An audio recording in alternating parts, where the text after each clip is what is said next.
எல்லோருக்கும் எல்லாம் வேண்டும் என்பதுதான் எங்களுடைய கொள்கை என கிறிஸ்தவ நல அமைப்பின் மாநில பொதுச் செயலாளர் பெர்னாண்டஸ் ரத்னராஜ் தெரிவித்துள்ளார்.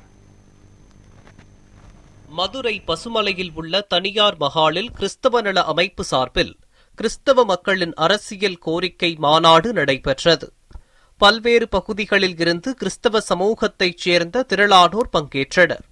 இதில் கலந்து கொண்டு பேசிய CSI பொதுச் செயலாளர் பெர்னாண்டஸ் ரத்னராஜ், அரசியலிலும் பொது வாழ்விலும் கிறிஸ்தவர்கள் வரவேண்டும் என்பது எங்களுடைய இன்றியமையாத தேவையாக இருக்கிறது என கூறினார். ஆன்மீக பணியில் இருந்து, மருத்துவ பணியில் இருந்து, கல்வி பணியில் இருந்து இன்று நாங்கள் பொது வாழ்வு என்ற பணிக்கு வந்திருக்கிறோம். நாங்கள் பொது வாழ்வில் எங்களுடைய சேவை தேவைப்படுகிறது என்பதை நாங்கள் அறிந்திருக்கிறோம். அதன் அடிப்படையில் தான் இன்றைக்கு நாம் அரசியல் கோரிக்கை மாநாட்டை நாம் வைத்திருக்கிறோம். ஏனென்றால் இது காலத்தின் கட்டாயம். நம்மளுடைய காலத்திலும் நம்மளுடைய பிள்ளைகளுடைய காலத்திலும் கிறிஸ்தவர்கள் தங்களுடைய உரிமைகளை பெற வேண்டும் என்று சொன்னார்.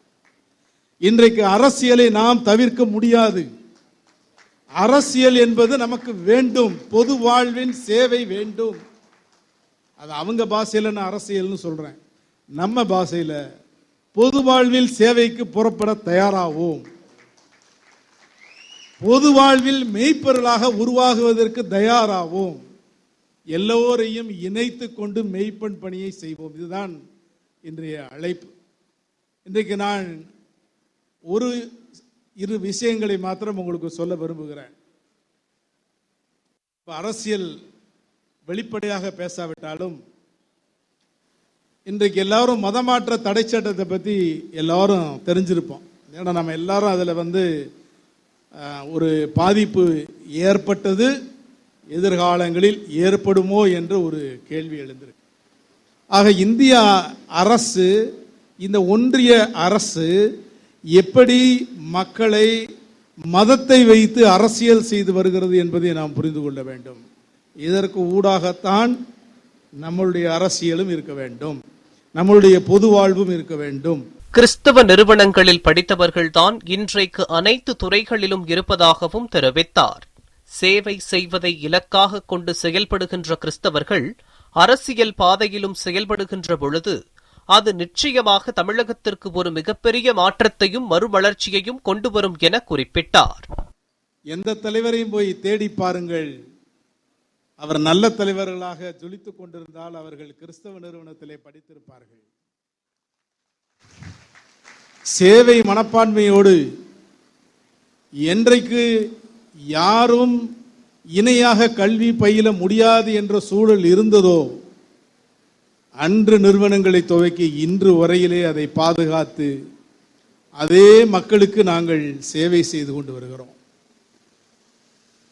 இன்றைக்கு கத்தோலிக்க திருச்சபைகளை எடுத்துக்கொண்டாலும் சரி, தென்னிந்திய திருச்சபையை எடுத்துக்கொண்டாலும் சரி, லூத்தரன் திருச்சபைகளை எடுத்துக்கொண்டாலும் சரி, எல்லா கல்வி நிறுவனங்களையும் எடுத்துக்கொண்டால் கிறிஸ்தவ கல்வி நிறுவனங்களிலே படிக்கின்ற மாணவர்கள் கிறிஸ்தவர்கள் 2 அல்லது 3% பேர் தான். மீதமுள்ள 97 விழுக்காடு மாணவர்கள் மற்ற மதங்களை சார்ந்தவர்கள் படித்துக் கொண்டிருக்கிறார்கள். அதுதான் கிறிஸ்தவம்.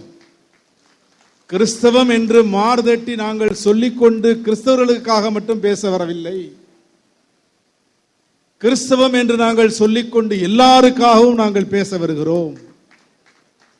நாங்கள் எல்லாருக்கும் மாணவர்கள், விடுதலை உணர்வு எல்லாருக்கும் வேண்டும் என்று பேசுகிறோம். கிறிஸ்தவர்களுக்கு விடுதலை வேண்டும் என்று மாத்திரம் நாங்கள் பேசவில்லை. அது எங்களுடைய நோக்கமும் அல்ல. எல்லோருக்கும் எல்லாம் வேண்டும் என்பதுதான் எங்களுடைய கோரிக்கை. மேலும் இப்போதுதான் கூட்டத்தை கூட்டியிருப்பதாகவும் சட்டமன்ற தேர்தலில் போட்டியிடுவது குறித்து இனிதான் பேசி முடிவுகள் எடுப்போம் என்றும் விளக்கம் அளித்தார்.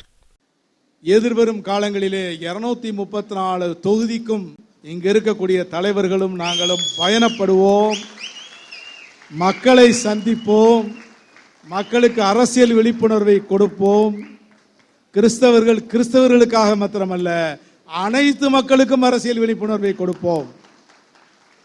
எல்லா மக்களோடும் சேர்ந்து இங்க இருக்கக்கூடிய தலைவர்கள் தங்களுடைய பயணத்தை, அரசியல் பயணத்தை, பொதுவாழ்வு பயணத்தை தொடர்வார்கள்.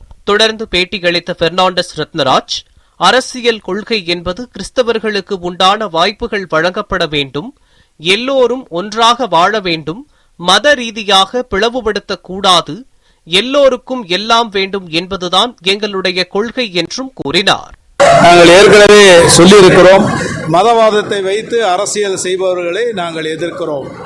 மதவாத சக்திகளோடு எப்போதும் நாங்கள் துணை போக மாட்டோம். கிறிஸ்தவ அமைப்பு என்பது மதவாத சக்தி அல்ல. கிறிஸ்தவ அமைப்பிலே இன்றைக்கு இருக்கக்கூடிய கல்வி நிறுவனங்களிலே 3% குறைவாக தான் கிறிஸ்தவர்கள் படிக்கிறார்கள். 97% மற்றவர்கள் தான் இருக்கிறார்கள். எல்லா சமயங்களையும், சமயத்து மக்களையும் அரவணைத்து செல்கிறது தான் கிறிஸ்தவம்.